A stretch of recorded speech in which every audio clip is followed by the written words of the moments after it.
Hola, amiga. Perdón que no te llamé como prometí. Ay, llevo días esperando tu llamada. Me dejaste toda curiosa. Ya llevas semanas encerrada en tu nidito de amor y no me has vuelto a contar nada.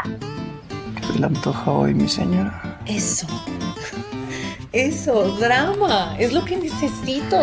Todo es demasiado perfecto. Extraño el drama de una relación verdadera. Te entiendo, amiga. Los celos, las peleas, la reconciliación, un poco de llanto. ¿También te da consejos en la cama? A la salud de la mujer de mi existencia, que ha hecho de mí un hombre real y bueno. ¿Sabes que me gusta probar las cosas antes de usarlas? He pasado mi vida buscando al compañero ideal. Baby, el hombre perfecto no existe.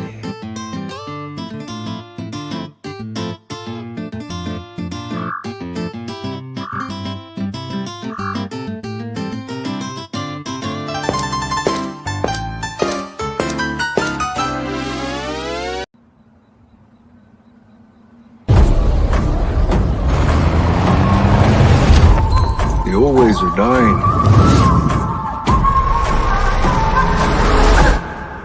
I've seen them come to an end in my time.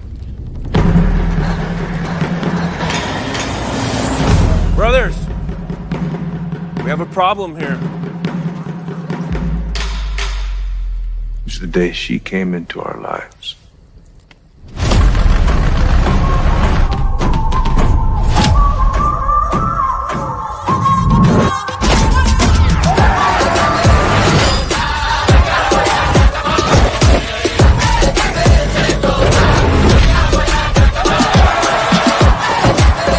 Hear me. You cannot be afraid of a woman. Or can some of us be?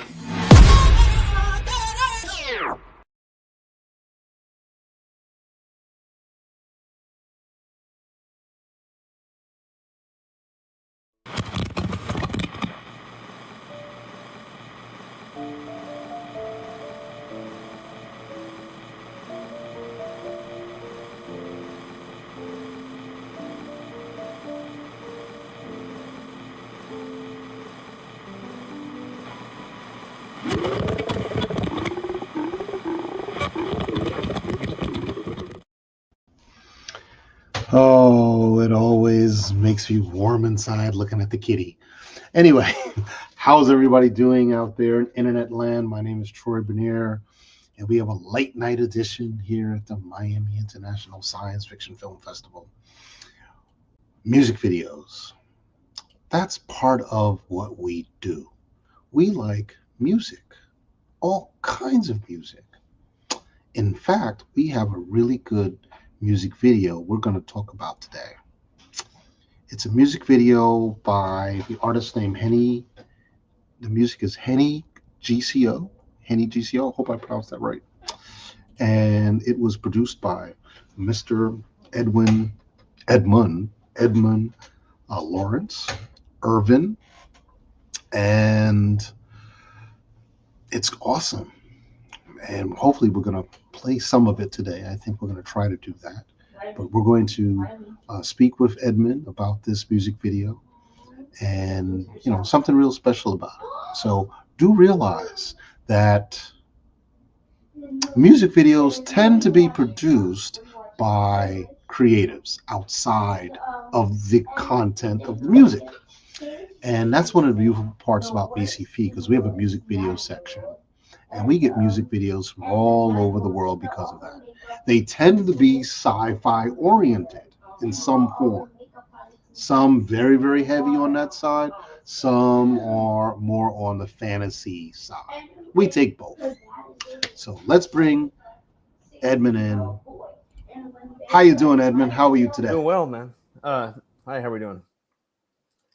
Doing well, doing well. Thanks so much for joining us in this late night hour here. Thanks for having me. Broadcasting on YouTube and Facebook. Tell us a bit about how did you get into producing this music video? By the way, music video, which we haven't told anybody, music video is called Late Shift, not Light Shift, Late Shift. So how did Late Shift come into being? How did you get that opportunity to make this music video? Right. The artist and I, Henny, Austin. We were in a production class at Georgia State University, and we just clicked. And like we just been bouncing ideas off each other, and I wanted to take a dive into animation, and I didn't get to take any classes, but it was like, let me direct the video, and he's like, sure, go for it.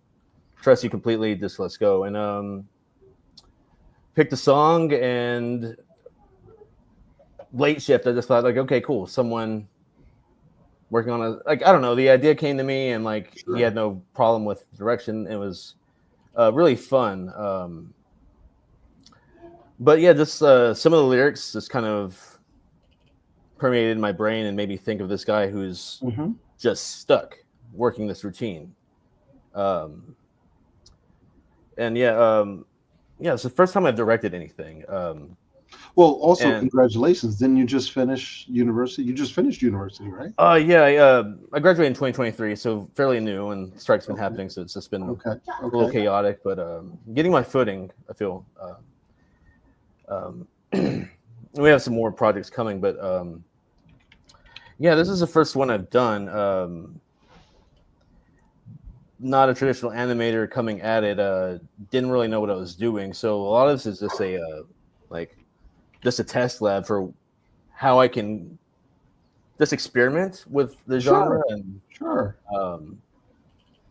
had to learn a lot of programs to make this happen, and really just going into this blind. And do you want to talk about some of those programs? Oh yeah, the whole Adobe suite, After Effects, and Illustrator, and those kind of things. Maya. There's a ship in the scene in the video. All the artwork is original. I had to translate ideas and then learning software so I could make these models happen. But After Effects and just Adobe Suite and Maya, and getting into some Blender right now. But trying to fill out the 3D space a bit more too, just to like round out the. Right. Well, let me ask you a question. Would it be an issue if we played the music video? Oh, of course not. Please. Okay, let's try to get that. We're gonna try to get that going. I don't know if I'll have the ability to play with the size of the file. We're gonna try. Let's see, because I have to load it. I have to load it up in the system, so it's going to take time for that to load, quite naturally. But I'll let you know. Cool. So we. No, it is loading, so we're not going to have a problem. But it's going to take some time. So, how about you said University of Georgia, right? Which is is that Atlanta? I don't think downtown Atlanta. Oh, okay. Yeah. It's got a really good program, really good film program. But is that where you're from? You're from the? Oh no, I'm originally from Oak Cliff, Texas. Where? Oak Cliff. It's outside of Dallas. Okay. Small little neighborhood in Texas. Yeah. Well, Dallas has humidity, but not much. It's more like a California environment. Dallas. I get a little humid, but not like not like humid. Georgia. No. Not like Georgia. Okay, and so what drove you into how did you find the MiSciFi? How did you come across us? And what has the experience been, the film festival experience been? Why did you submit your music video? Well, this is the first project I have. I'm like brand new. Like I put out a short from Cairo with Love about a year and a half ago, but really just getting started. So not a whole lot to share. Awesome. So what about science fiction, man? What are you a sci-fi that started fan? Since I've been like a kid, Star Wars and all that. Okay. And just Empire, are you an Imperial or are you a Rebel? Rebel Alliance all the way, man. Okay. Right, but with the festival, getting started, let's look for festivals that have animation and music, and y'all Mm-hmm. like have both. And I was like, you know, it's regional, it's right here, you're state away. But yeah, it just like looked really cool. Like this is a science fiction like this That's is perfect for what we're trying to do. And like, yeah, That's right. That's right. Yeah, I we think it's submit and- it was several years back that it's not the oldest part of the festival, but it's something that we decided to do because we recognize that some people like making music videos that have a science fiction spin on it. And yours has a real nice sci-fi spin. It reminds me a bit about one of the heavy metal stories. I've heard that critique about this, and that like made me that filled me up because like I loved watching that growing up too. Yeah. So, you know, kudos on that part. You know, was that what was the influence? Was it heavy metal, or what was the influence behind the story there? The animation. Why you chose that animation? Just diving in. Like I picked rotoscoping because it was the easiest thing to do as far as like process goes. Like I come from the studio art background before I switched to film, and just painting and all that was very easy for me to do, and like the art side of things. So coming out of film, graduating film, coming into it, I don't, sets and actors, and like I don't have any of these resources. But what I can do is draw. So let's learn how to do this. Let's find a way to get our art to move to the song. And again, a lot of experimentation and happy accidents. Like I had no idea what I was doing. Like let's pick a narrative, and you know it's rotoscoped on live reference. You know I had Austin come to my house and we shot everything in a day, and it took about 9 months because it was just me creating everything, and like you got to pay bills, so you have to stop and take breaks. But we put it out about 3 months ago, I guess, in November. But yeah, really proud of just pushing and seeing where my strengths were, and just feeling it out, and Right. Well, do know that I personally think you did a great job, because it is in the festival. But also take into consideration that I think animation is just going to continue with its leap into the stratosphere. And I think that animation will just have so many opportunities because it's easier to make animated content than it was, say, 10 or 20 years ago. And if you're good at this and, get with a group of people that do this, get into a farm and push out content, because I think that due to the fact that there's thousands of channels now, that means there's so many options. And when you're dealing with animation, there are no bounds.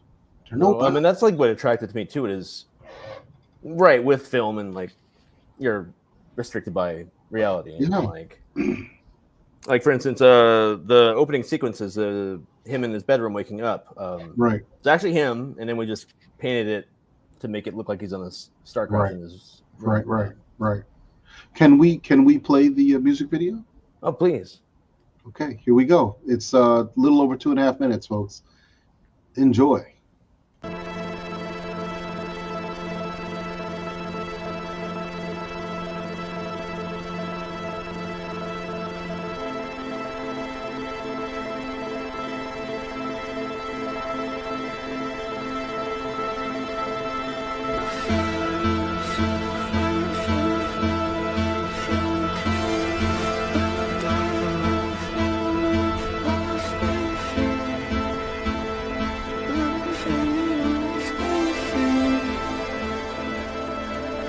She gon' feel, she gon' fly, she gon' float away, she gon' kill, I'ma die, I'ma float away on my spaceship, yeah, floating on my spaceship, yeah, she gon' feel, she gon' fly, she gon' float away, she gon' kill, I'ma die,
Best night of your life. It'll be the best night. Best night. Best night.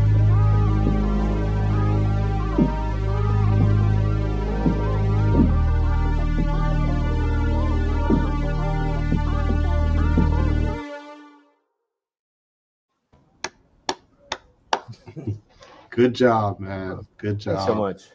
Yeah, we like that. We like that one. Appreciate that. Yeah. So, what has been the reception? You know, how people? It's been really good. I'm just starting, so I'm building my reel. So this is just part of that process, and trying to build a following. So the little bit that I do, it's been pretty good. I mean, we're actually going to be doing a second video soon. When we started off, I was like, let's do a sci-fi video and let's do a dance video. So dance video is next. Okay. It's gonna be sci-fi. It's gonna be sci-fi oriented. No, not really. It's just dance. I mean, maybe we might make one of them an alien or something, just for. We'll do You it for should. You should keep all the content yours, right? No copyright. In frictions and fractions, and so you own it. So you guys own it. You want to be able to own the content, original content, so you can do what you want with the content.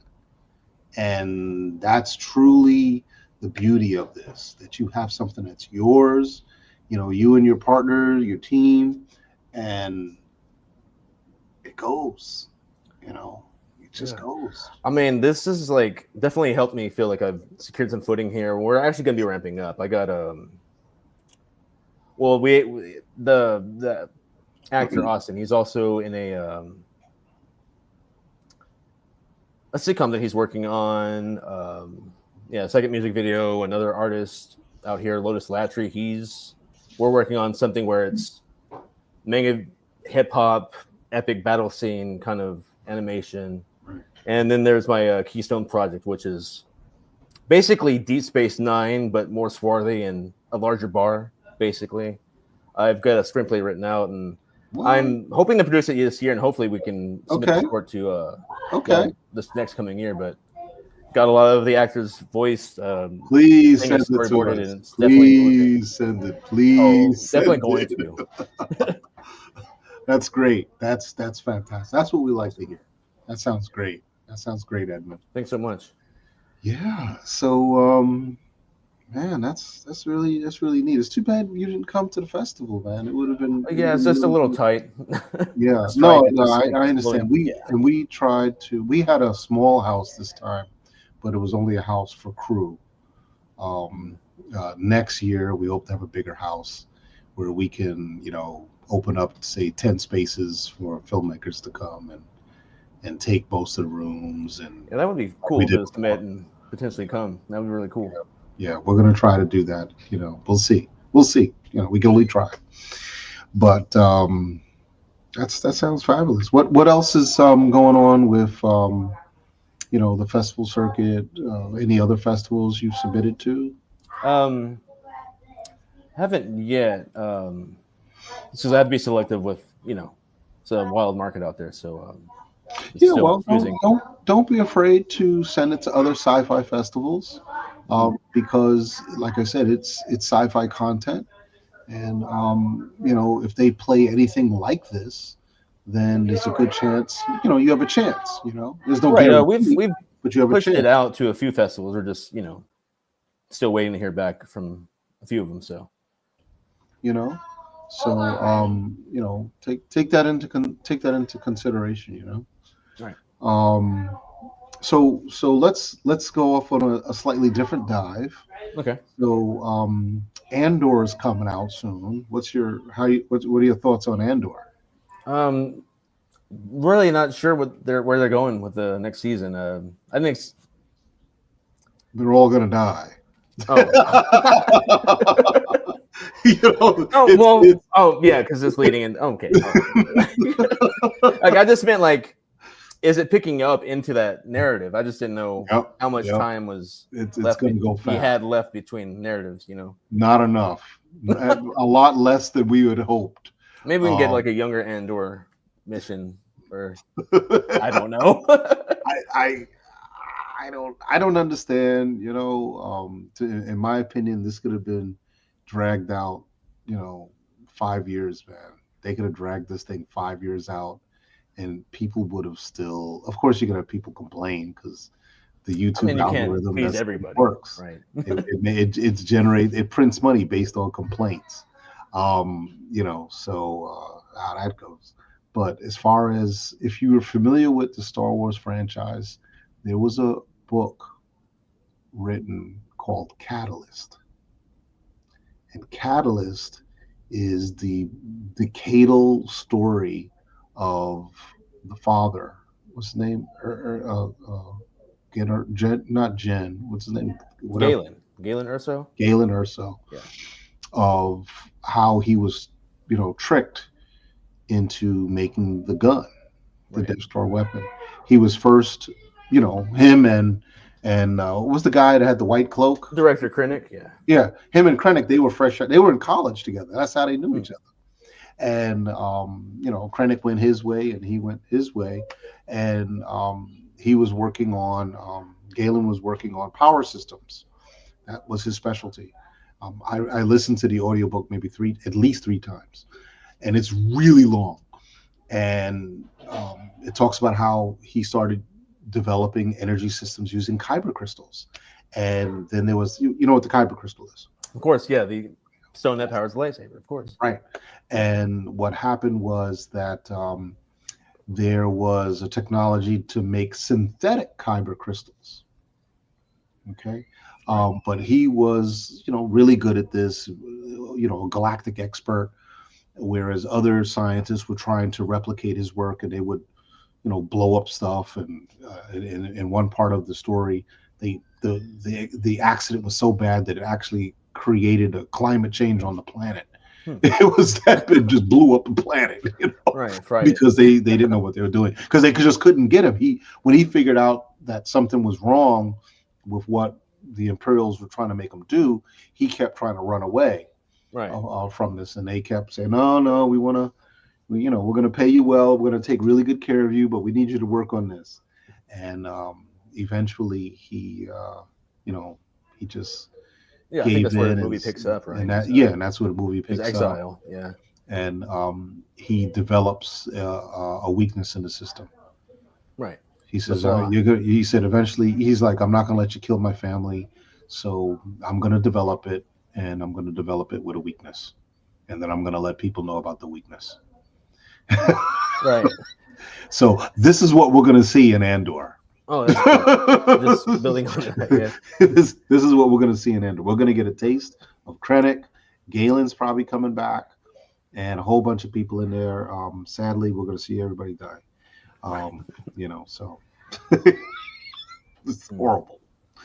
But they could have dragged it out. They could have dragged it out like. Yeah, I mean, there's like such rich stories, and especially like all the extended like EU books and everything. Like, so much rich content that could be.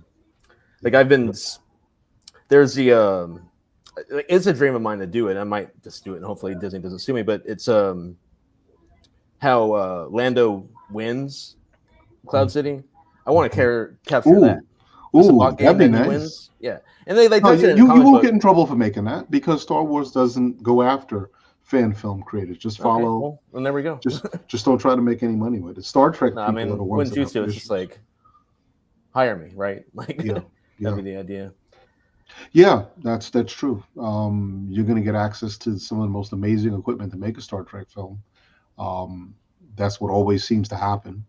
There's a hell of an alumni out there of Star Wars fan film creators. So, I don't think you'll have any issues running into people, that are going to want to help. You put it out there on Indiegogo or Kickstarter or something like that, and people are going to show up. Well, I'll check that out, definitely. Yeah. What's the name of that book? It's called Catalyst, right? Catalyst. Awesome. I got to check this out. Let's see here. Catalyst. Let's see. Death Star.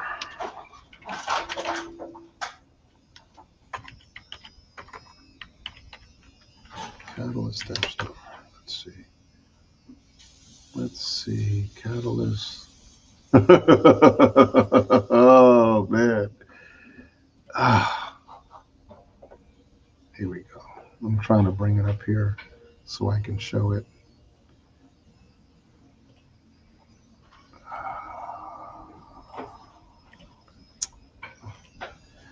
There's all of this chaos on the internet these days. They really don't make it easy for people. Here we go. See if I can show this. I'm going to share. Let's see. Share window catalyst. This is it. This is the cover. Oh, cool. That's it.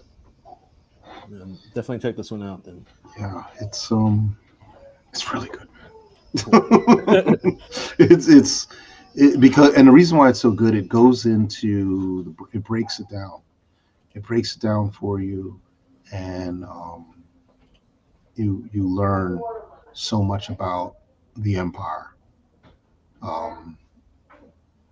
They're major spoilers, so if you haven't read Catalyst, you know, it explores. I'll just read this here. It explores the Urso family history with director Orson Krennic, the film's main antagonist. The novel spans only 4 years. They say it spans only 4 years. It felt like 20, overlapping with Revenge of the Sith. It also establishes real-world links to World War II and the Atomic Age, setting the stage for Rogue One's World War II style tone. All right. It talks about how the Geonosians built the Death Star, which dates back to Legends continuity. Catalyst explains why the Geonosians, who lost not once but twice to the Republic during the Clone Wars, and they would agree to build a Death Star. In effect, Krennic releases Poggle from Republic custody to convince his people to work for the Republic. However, Poggle's alliance with Krennic is a sham, for he secretly preserves his loyalty to Count Dooku. Oh God, it's got. Yeah, I forgot about Poggle's whole involvement with the Attack of the Clones, right? The reveal of his little hologram. Mm-hmm. Yes, right. That's right. Yeah, that was the Geonosians that did that. It's funny. That's right. And they break it down. It talks about how the Death Star, when they first started constructing it, the first steps was just a crescent, like a half moon. That's how it started, just with a crescent. Because you would see it, you would be able to see it in the night sky, this crescent shape of it all coming together. And it took them years to build this thing. Years. Right. And they just didn't know what they were doing. Originally it was just going to be this battle station that would just fly into your solar system and start raising hell from it, Right. And then they figured out that that the gem, the kyber crystal produced. Hold on a second. Lost you there, Troy. It's okay. That basically that it produced so much energy, because energy would go in, but something weird happened where energy would go in, but energy was actually magnified on the way out. So it had these multi-dimensional properties, right? In it, and that was just such a big deal about all of this. Right. So, to me, it's they just go the writer, they go into incredible detail, and they were given the right to make this and the right to make this with incredible detail. To me, that's just such a wonderful thing to be able to do. Yeah, I love world building and just really like just diving in and that to me that's just it makes it such a wonderful dedication. We're playing the music video in the background. Oh, cool. Yeah.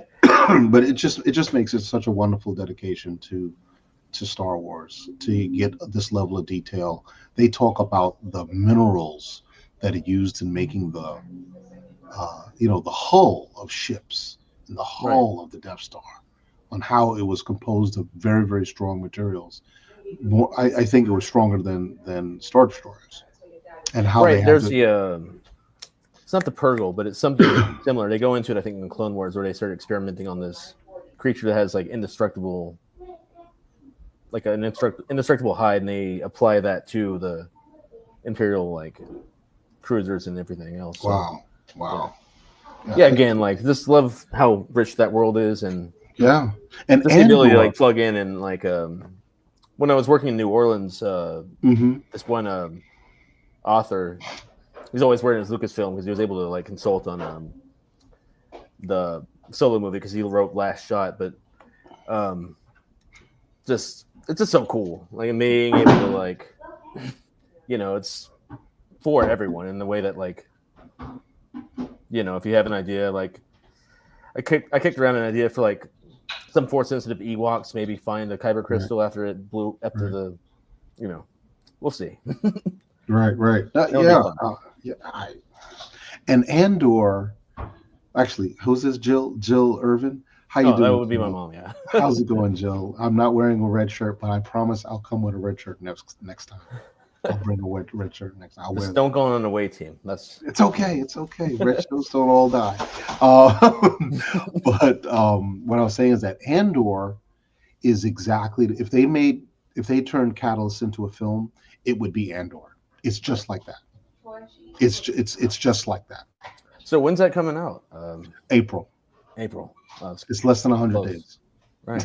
People, I think it's 66 days, something like that. People are going nuts already. People are waiting for the final trailer. They're like, "Where's the final trailer?" You know. So, anyway, but listen, what else? What's the last thing you could tell me? What's going on, Edmund? No, I mean we're ramping up, and there's going to be a lot more coming out this next year. That's really it. Okay.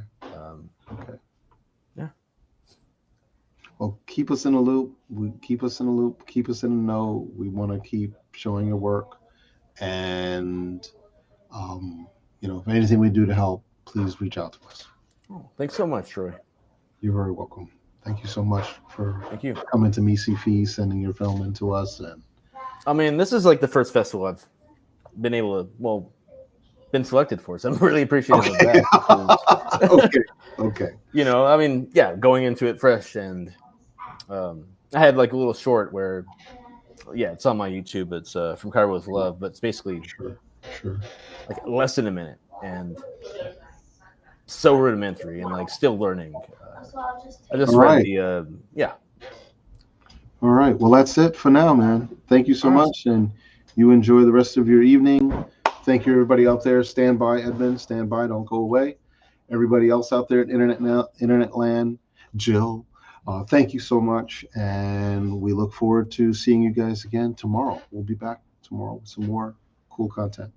That's it. Ta-ta.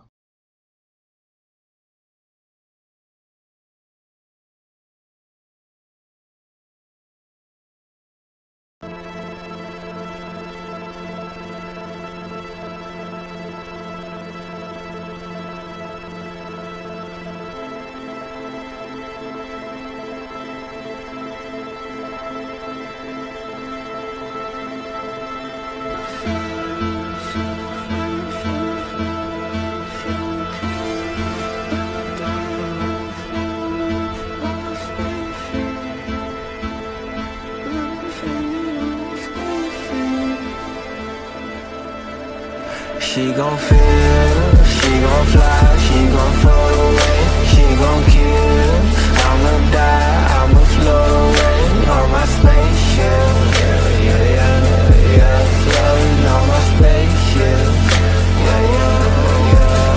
She gon' feel, she gon' fly, she gon' float away, she gon' kill. I'ma die, I'ma float away on my spaceship. Yeah. Floating on my spaceship.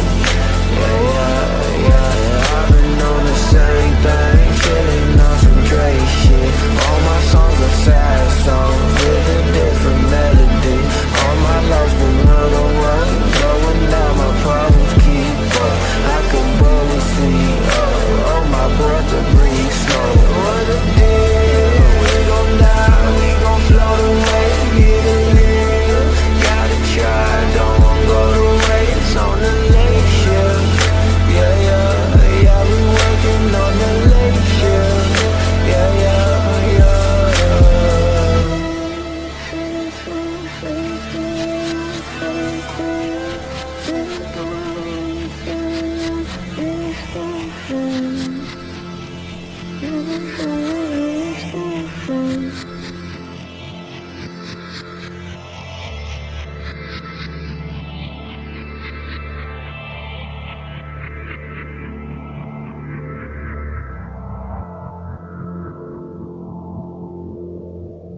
best night of your life. It'll be the best night, best night, best night.